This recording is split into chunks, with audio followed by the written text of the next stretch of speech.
Finn, are you back? And we're... I don't think other Finn is back yet. What do you mean other Finn isn't back yet?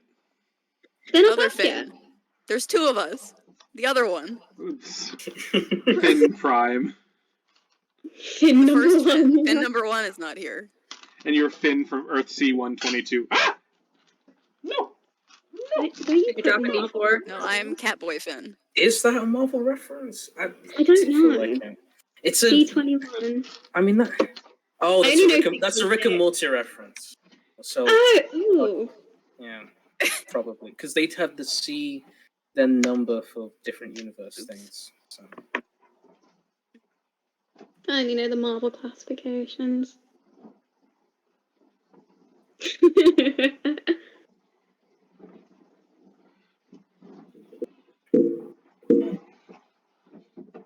Ethan!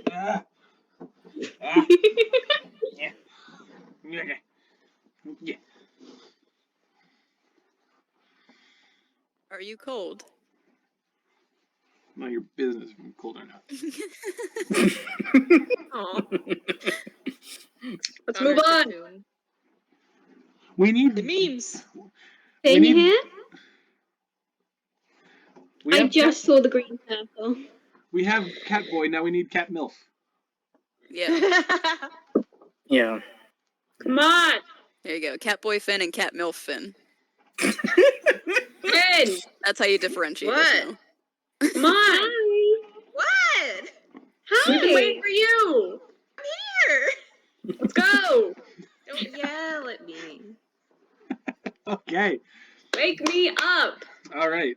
Inside. Wake me up inside. Oh. Before you go. Okay, good. Are you recording again, Connor? What? Did you click record? Oh, yes, I clicked record 2 minutes ago. Good. Good. Oh. This episode has been about 2 minutes of us screaming at Finn while Finn was apparently here. I was Oh. getting a sandwich. I'm here now. I'm up Well, here you see- now. Well, you know, Anyway. this is why you eat chips and not sandwiches. So. Go.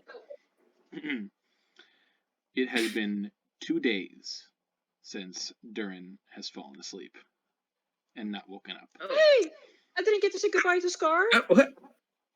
What's that? I didn't get to say goodbye to Scar. Do you want to say goodbye to Scar? I want to say goodbye to Scar. All right, let's say goodbye to... Okay, fine. We'll say goodbye to Scar. All right. Yeah, we'll say goodbye to Scar. Okay. So, as you guys are kind of like... as you guys kind of explain the whole situation to Captain Tolnaris about what happened, she agreed to kind of like keep it between you guys, considering the very mysterious nature of the things that took place deep in that cave. But eventually you are called over to help load some of the booty into the ship. Vast untold amounts of treasure and gold are being loaded onto the Stormwolf and hidden away in the hull. But at this time, Fenkin, as the rest of the shepherds leave to attend to either Dhuur'in or to do whatever Talnaris has them do, you turn to see Scar standing at the beach line. Kind of tilts his big crested head. The tears are already here. You haven't even said anything yet. I know.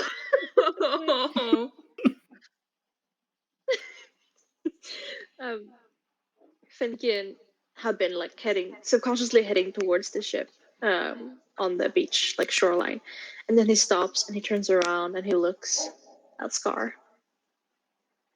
And he looks at him for a moment, quite obviously realizing that despite the bond that they have already built on such a short time, that he likely won't see him again. Even if he does see him again, it will be another, 10 years or something like that, if that even is possible. So he lowers his head a little bit and then walks up to him, and then he reaches out to sort of gesture for him to come down and let him touch his nose.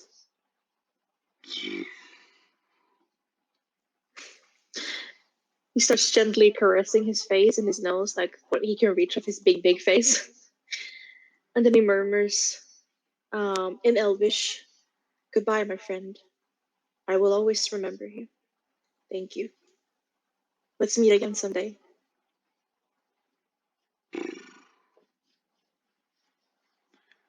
And you watch as, after bowing to you, Fenkin, Scar rears up, lets out a triumphant howl, and turns to charge back into the tree line. He watches him go and he blows a little kiss after him. And then he hangs his head a little bit and he returns to the ship to help the others and is quite quiet, even for being himself. All right. As you leave, as you watch Scar disappear into the forest, you feel the crest tattoo on your arm begin to burn. You look down at it, and you watch as both tattoos, the crest and the paw print above it on your palm, begin to glow. The crest takes on a yellow hue. The paw takes on a midnight blue sort of shade. And faintly, it dies away. Only the yellow crest, right? They both stop glowing. And the tattoos are still there, but the glow fades away. Oh, okay. God.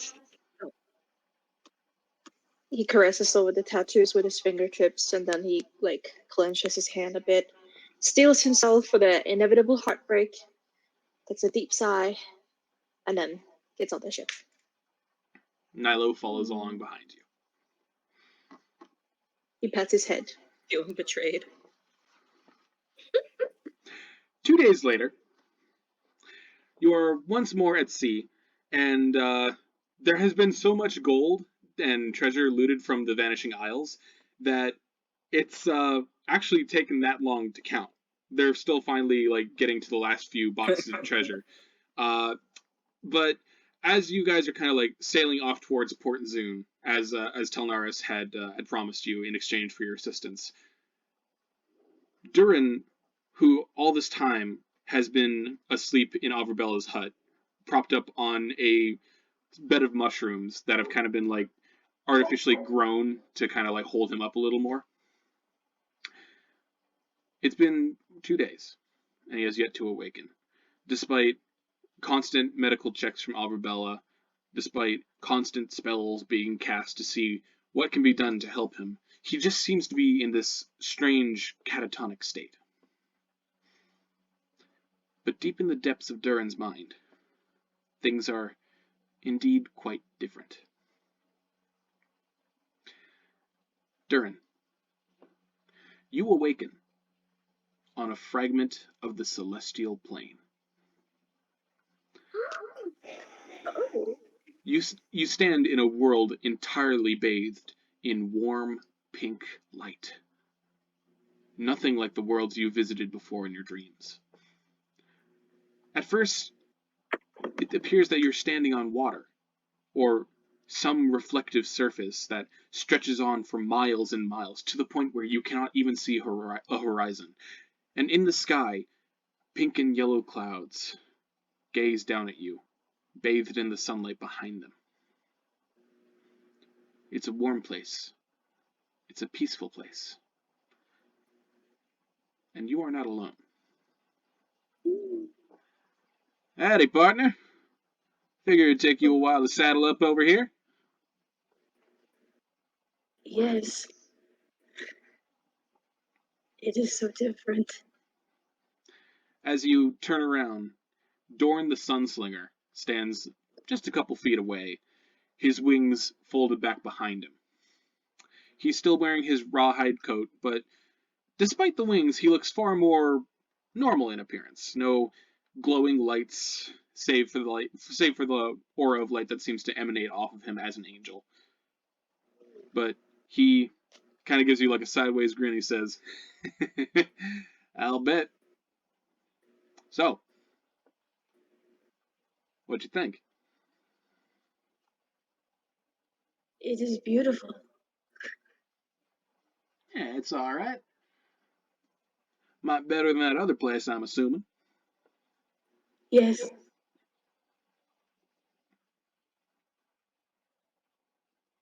Thank you.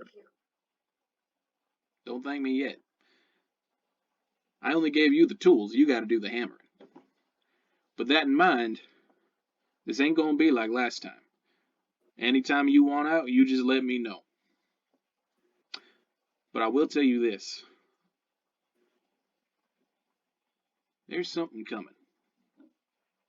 Something big. Been cooking up a while in the primordial soup. I tried to stop it. You saw how that turned out? So once again, I think this world needs a good and proper sunslinger.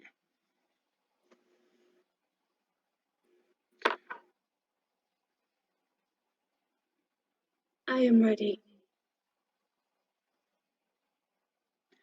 Yeah. Yeah, you are, ain't you? And he sticks out a gloved hand for you to shake.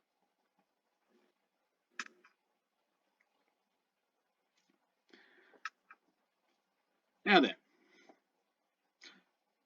Reckon you and your friends are a bit worried down there, so why don't we get you sent back? And he kind of steps forward and puts his finger on your forehead.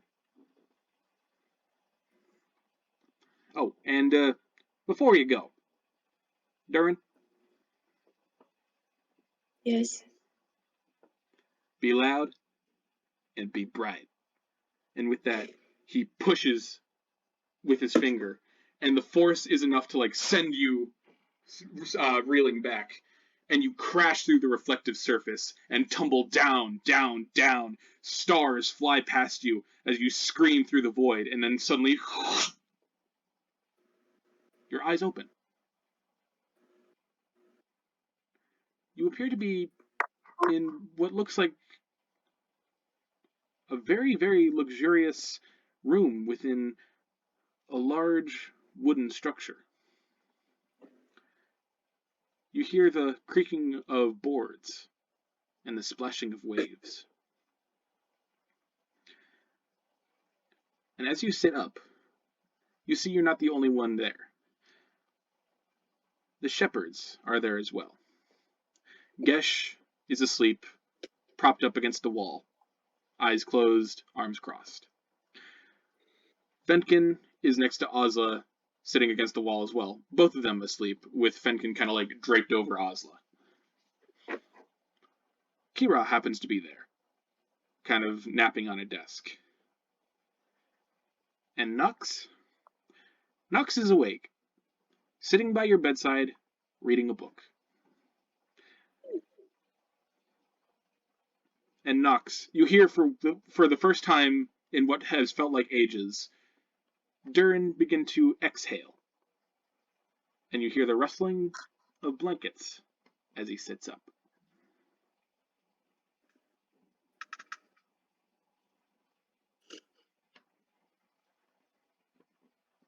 And when he's Hello. Mhm.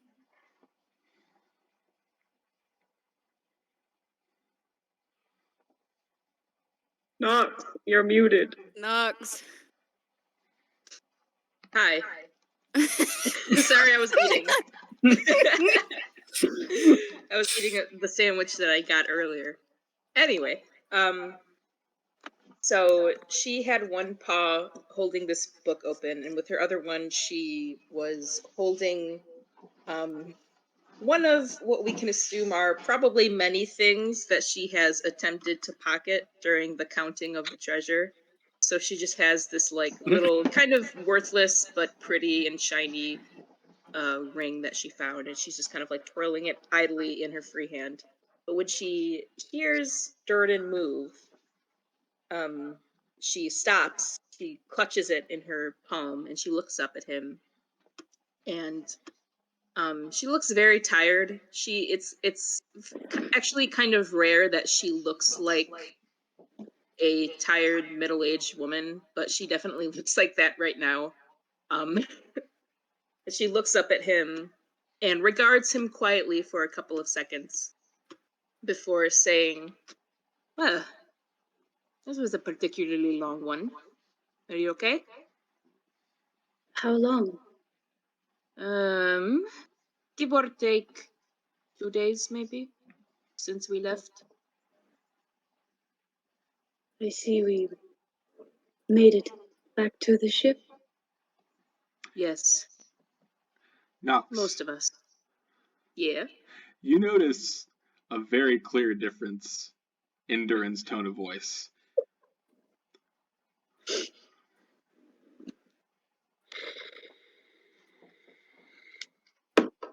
It's less horrible sounding.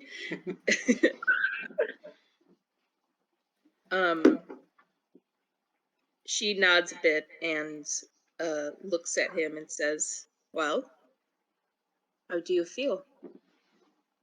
Good. Yes? Much better. She, oh, sorry, what?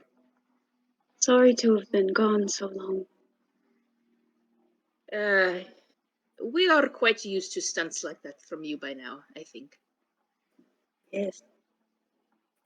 And she nods towards the bed that he's on and says, "You should stand and stretch your legs.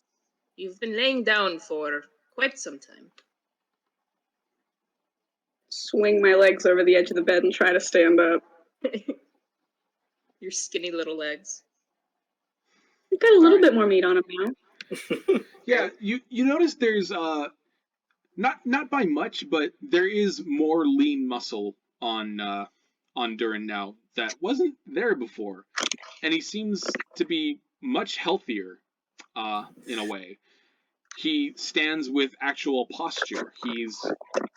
His breathing doesn't seem raspy or hindered. He looks like a Drow born anew. You can actually see his face rather than the shadow mask that constantly covers it.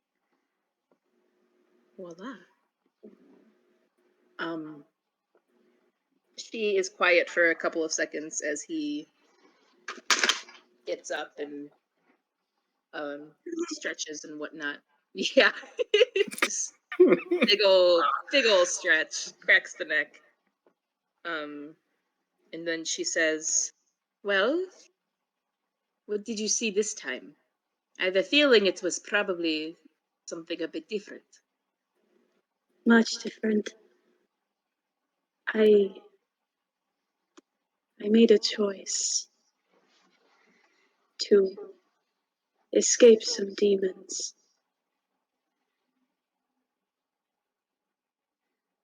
And did you do so? Escape them? Yes, I did. I see. So, what is there now?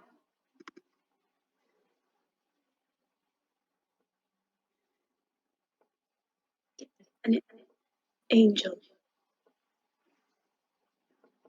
There is a moment of silence in which you can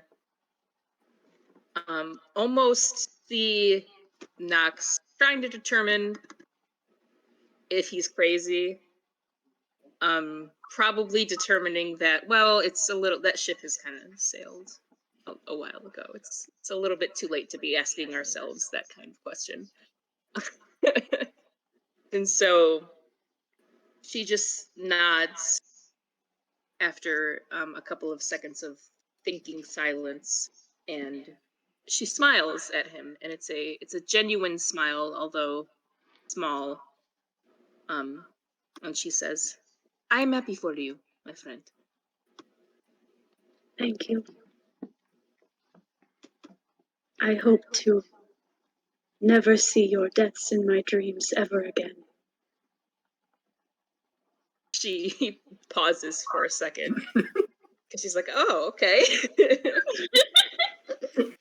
And then she says, "I hope you never see them in real life either." No, I won't allow it to happen. Perception checks, both of you. Oh no! Oh god. That's not what I want to hear. We're having a moment.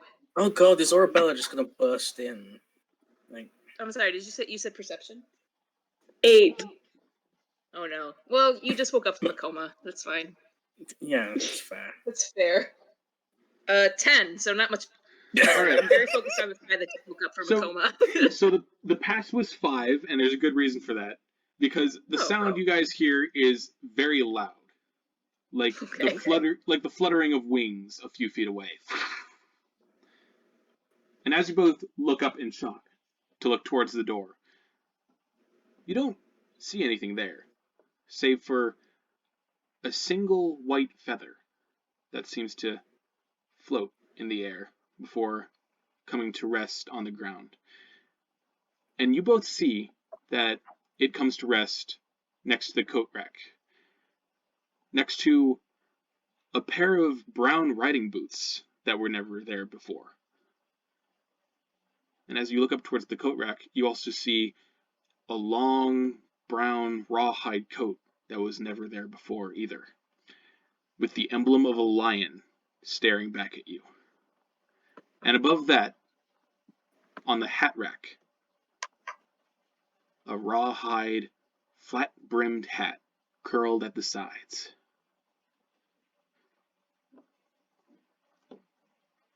I go, oh. And I run, and I go put on the coat and the hat. All right. So, as you begin to don these new clothes, Vinn, everyone, you start to begin to, one by one, wake up. And as you do, you hear the clanking of, like, what sounds like chainmail and the rustling of leather. And when your vision when your vision stops blurring and you're able to take in the surroundings around you, you all look up to see Dhuur'in standing like a beacon of light in the center of the room, clad in a long coat, in a wide hat, and riding boots that clank with every step. And in his hand, like a master's sword, like the weapon of a knight, gleams Handful of Dawn, the fully restored pistol of the Sunslinger. I'm about to cry, Brad. Fenkin just gapes, like. Hey, Gesh just whispers softly to himself.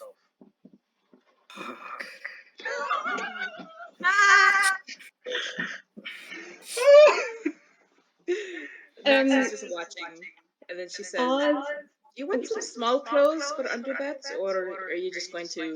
No, you're just going. Okay, it's fine. Just the coat. He doesn't need pants. It's fine. He doesn't need underwear. No. I've never worn underwear. Gesh would know. Arthur's gonna. She's gonna like sort of like gasp, and then she's gonna run towards him and throw her arms around him like she did with Nox. And she's gonna be like, "Wait, I just woke up. oh my! You have a face. Yes. Can you blink? Blink? Blink. You close your eyes.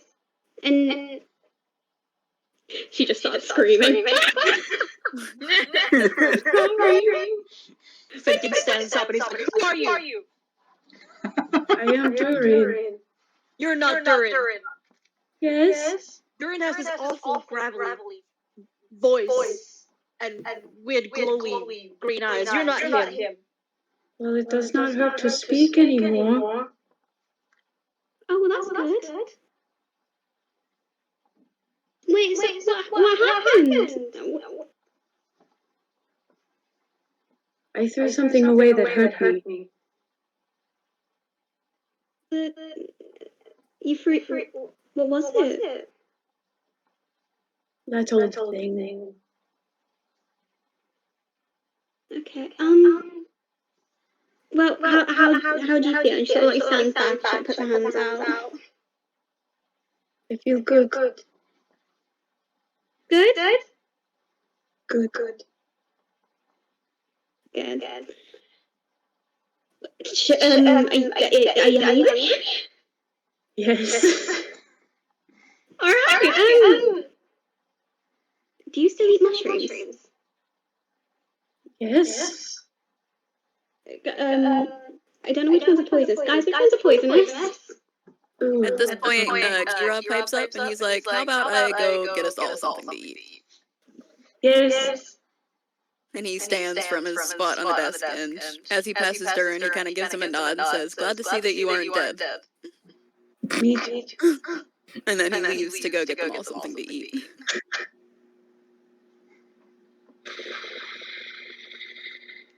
All I right. look pointedly at Gesh.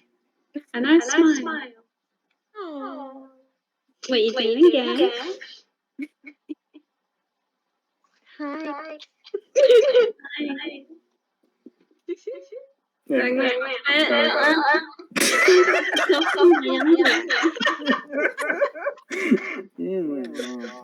It is a genuine and warm smile. Gesh and Alverbella at the same time are just like.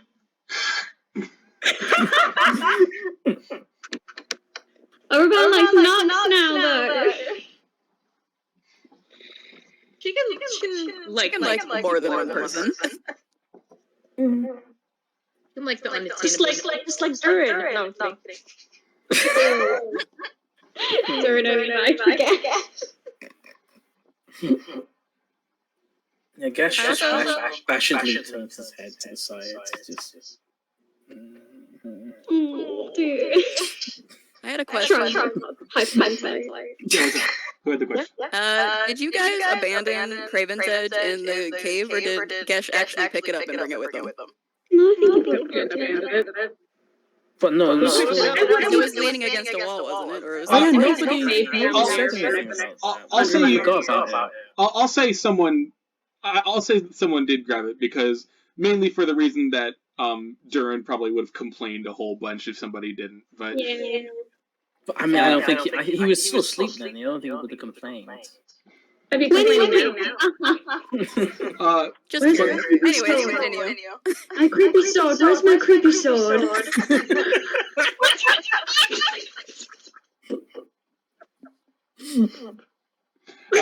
Craven's Edge is actually resting on a dresser nearest the bed, and it has been weirdly silent for a while.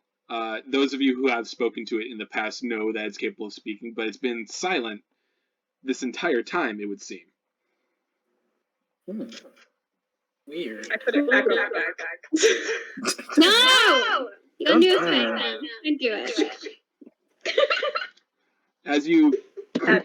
Craven Edge back onto your back, kind of covering the lion symbol that's on the back of the jacket. There's a long pause before a voice finally says, "Don't do anything stupid like that again." Who cares? Stupid like what? Silence. Rolls my eyes. Oh, look, guys, he's fine. He's still talking to himself. Cold Oh, talk. no, we can hear you. All right. So, with that, we're gonna end today's game. Oh my god. Come on! I was asleep for the entire episode, guys. Hey, it wasn't the entire episode. You got a good, 10 minutes at the end. Yeah, sorry this one was shorter, guys. I had not a great week, and so not a lot of time to write what I wanted to get written down, but so apologies if today was a bit of a disappointment. No, It wasn't. It was really no. fun. We love And I'm kind of it. grateful because I have to work from 7 a.m. tomorrow, so I have to get up at 5 a.m. and I've Oh, been Christ. homesick for the last 4 weeks. Just my first job day in 4 weeks, and I have to turn my rhythm around. So I get that. I need to go early anyway. But it was such a fun episode. I was laughing so hard, I was crying the entire time. I'm so glad you guys enjoy it. I'm so glad that we finally get to release this version of Dhuur'in and have more Dhuur'in action figures to sell on our website that we definitely have. Yeah, we get all the merch from all these monetized videos. Yes. Oh yeah. I can't wait for our 20 fans to buy all of our merchandise. I mean, Yay! You mean We'll be- 15? About 15 fans. we'll be in loan debt, but not as much loan debt. Oh Christ. Thank you for a good game, Connor. No problem. Thank you, Connor. Thank you. Next Thank you, week- Connor. Next week we will have Matt Mercer on as a guest character. Next week is my No, I'm- campaign. I'm kidding. Unless Matt, hey buddy. Hey. Well, you do have to release the episodes for him to. You do have to release the You have to actually episode. upload this. Just release part 2 episode at least.